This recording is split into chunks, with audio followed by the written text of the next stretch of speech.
आज के इस विद्यालय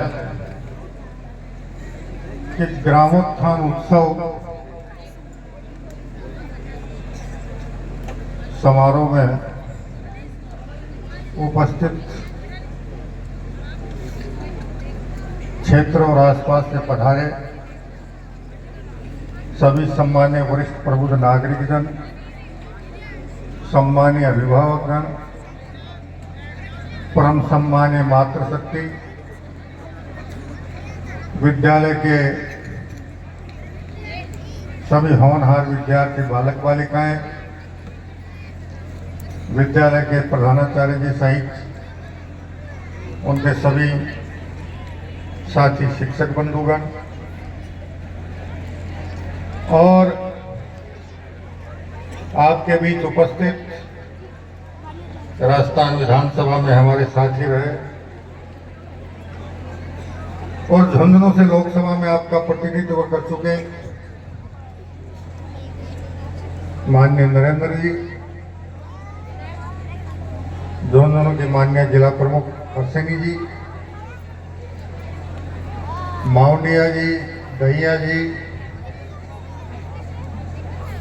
सम्मानित मंच उपस्थित सभी सम्मानित जनप्रतिनिधिगण और पार्टी के पदाधिकारीगण, पत्रकारगण।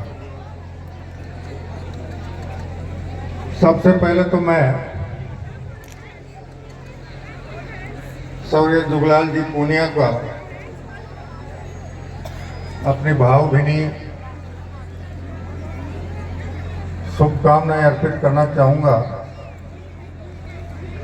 जिन्होंने स्वयं शिक्षक रहते हुए अपने परिवार को शिक्षा के क्षेत्र में आगे बढ़कर काम करने और विशेष रूप से यहाँ विज्ञान क्षेत्र का विद्यालय खोलने की प्रेरणा दी। उन्हें सत सत नमन। साथ ही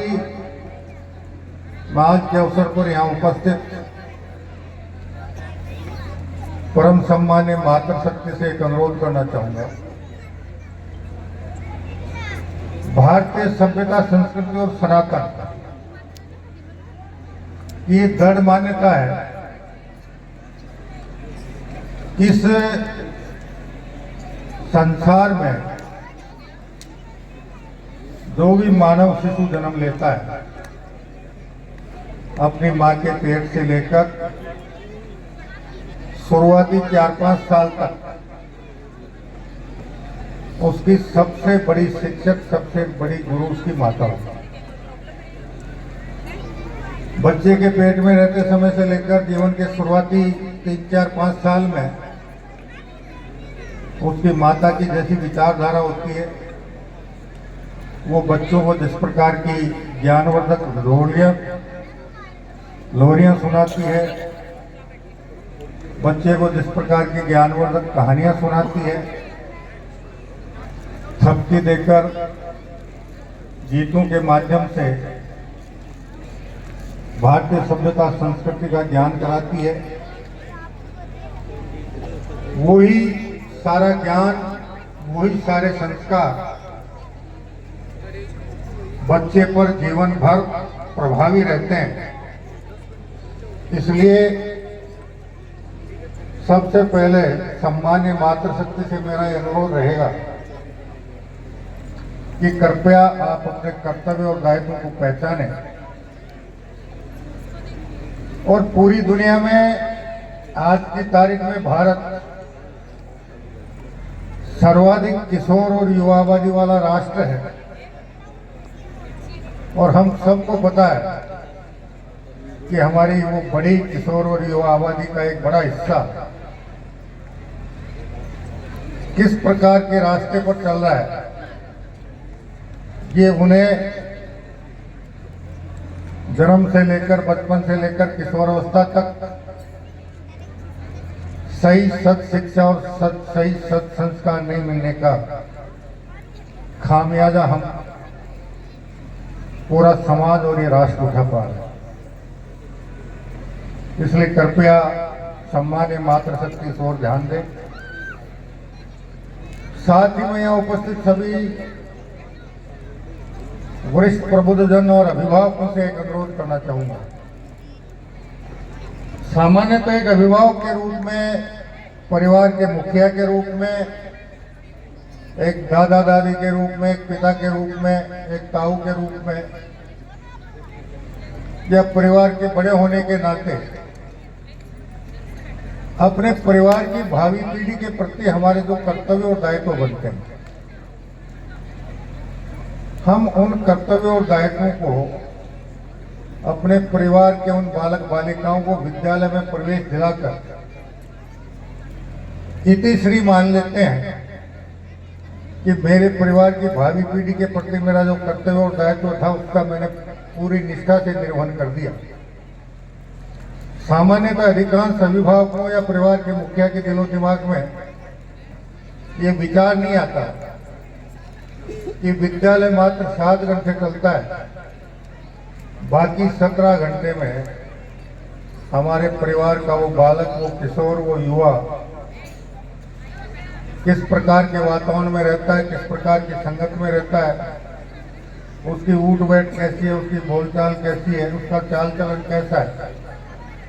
इस पर ध्यान देने का किसी के पास भी समय नहीं मिलता और उसका दुष्परिणाम भी हमें कई बार भोगना पड़ता है। इसलिए सभी परिवार के मुखियाओं का, अभिभावकों से मेरा ये भी करवत निवेदन रहेगा कि कृपया विद्यालय के 7 घंटे के अलावा बाकी 17 घंटे में हमारे परिवार का वो बालक, किशोर या युवा, बालक बालिका किस दिशा में, कैसी संगत में रह रहा है, कैसी उसकी क्रियाकलाप में कैसी गतिविधियां हैं, कृपया उस पर निरंतर निगरानी रखें। और अगर कोई कमी बेसी आपको दिखाई दे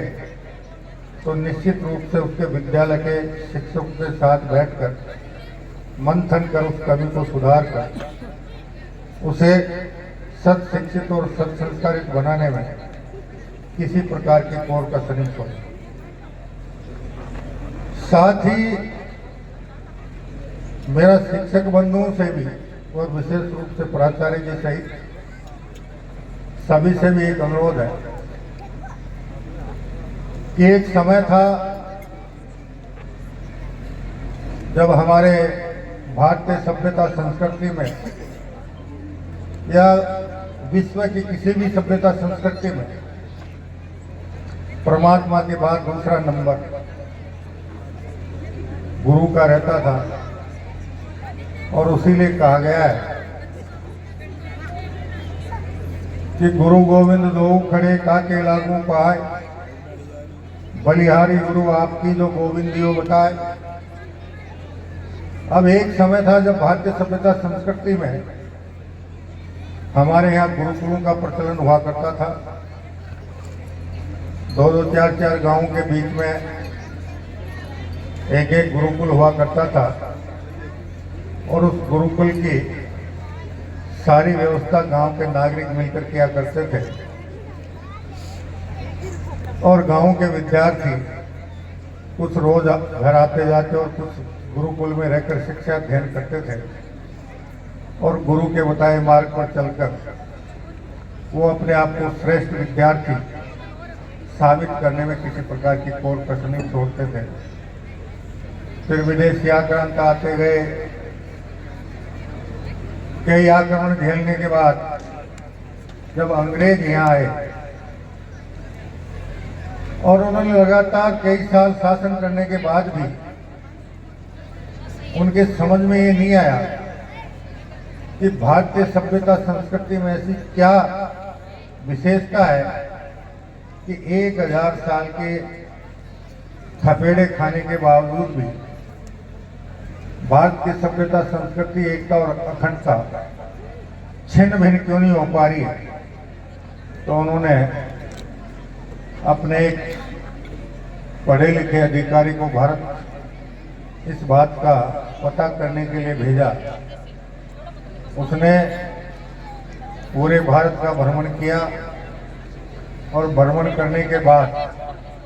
उसने निष्कर्ष दिया कि भारत की जो शिक्षा पद्धति है, उस शिक्षा पद्धति में ऐसे गुण हैं कि हजारों लाखों थपेड़ों के बावजूद भी भारतीय सभ्यता संस्कृति नष्ट भ्रष्ट नहीं हो पाई।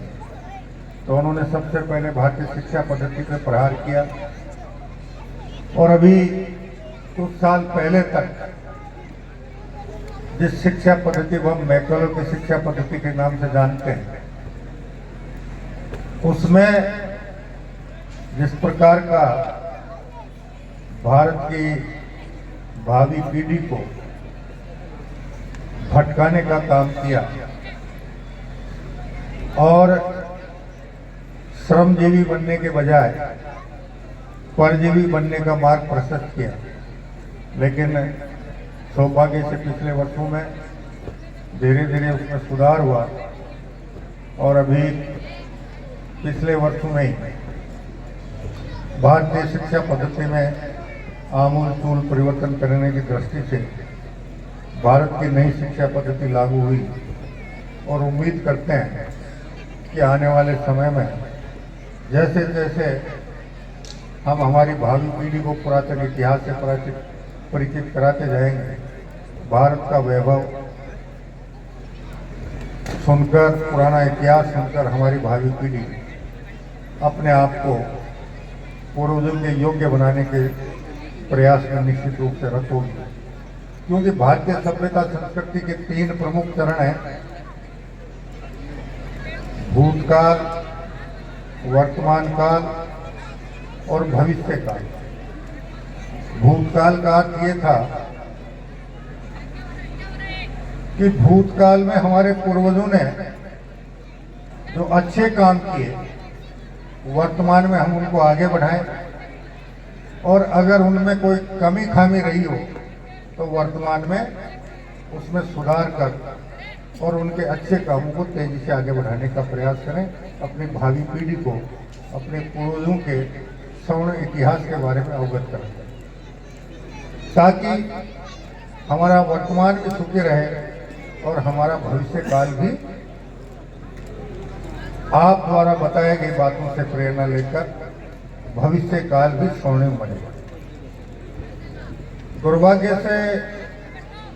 पिछले 40-50 साल पहले जिस तेजी के साथ भारत में भी भौतिकवाद तेजी से आगे बढ़ा, उससे पहले 50-55 साल से ऊपर के जितने भी नागरिक यहाँ उपस्थित होंगे, उन सबको याद होगा कि हर गांव में बुजुर्गों की एक खटाई की जगह हुआ करती थी, जहां दिन भर खेत में काम करने के बाद खाना पीना खाकर शाम के समय अपने पोती नातियों बेटों को लेकर वो उस स्थान पर आते थे और पुरातन काल की और प्राचीन काल की और पौराणिक काल की ऐतिहासिक बातों का आपस में आदान प्रदान करते रहते थे और उनकी गोद में खेलने वाले उनके बेटे पोते नाती उन कथा कहानियों को सुन कर अपने ज्ञान की अभिव्यक्ति किया करते थे। लेकिन पिछले 40-50 साल में ये व्यवस्था धीरे धीरे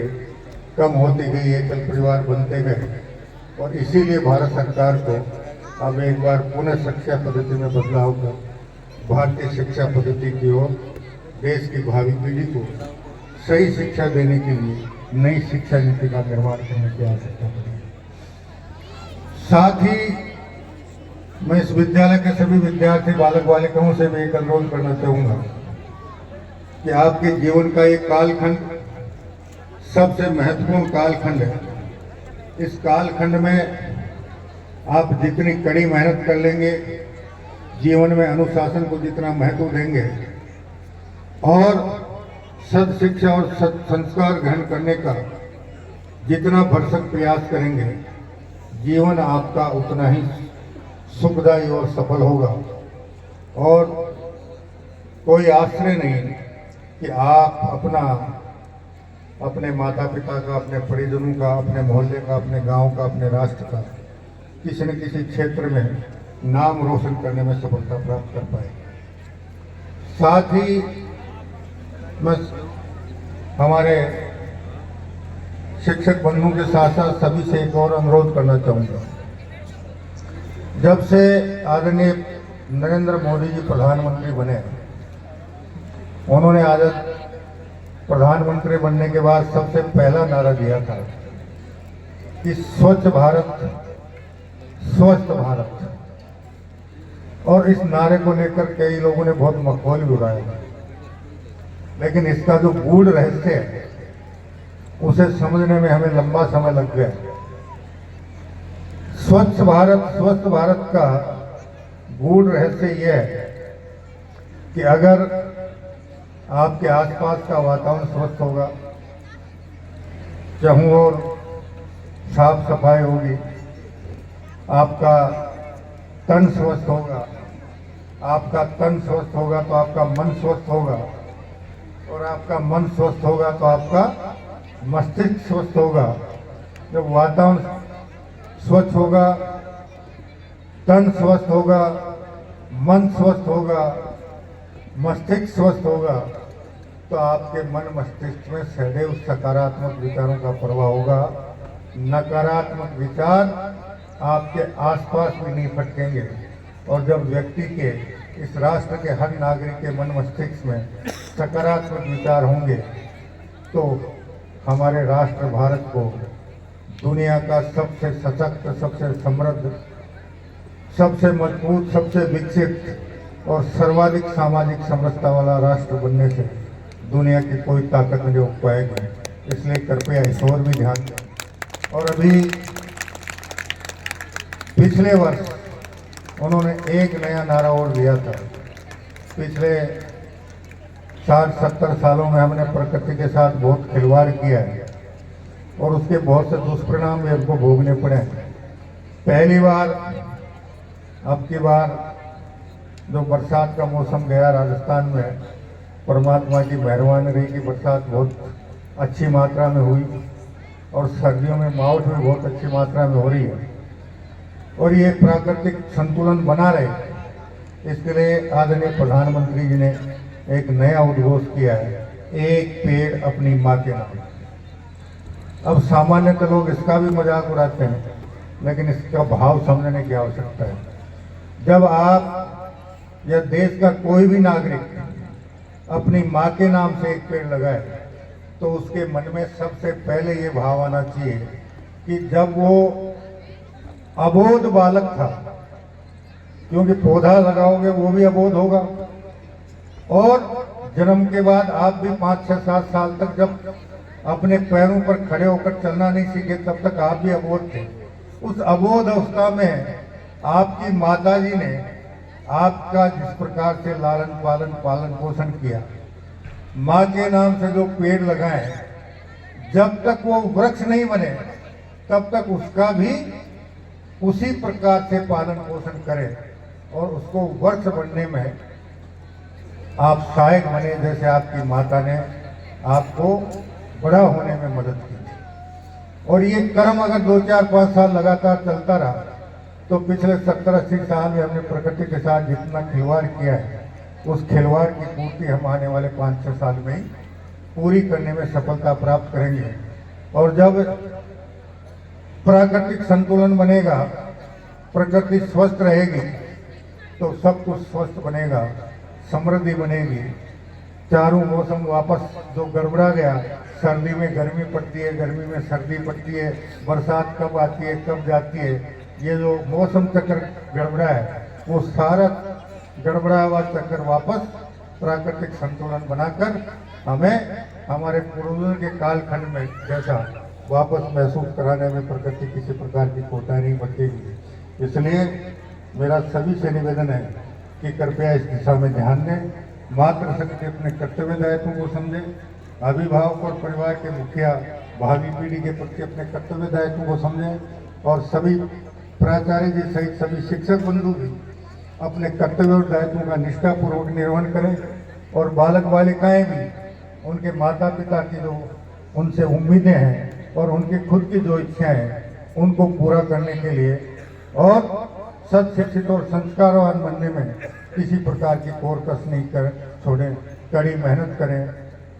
और जीवन में अनुशासन को सर्वाधिक महत्व दें। इसी आशा और उम्मीद के साथ आप सभी का हृदय से बहुत बहुत आभार, धन्यवाद। जय हिंद, जय भारत, वंदे मातरम। मंत्री जी से निवेदन रहेगा 1 मिनट।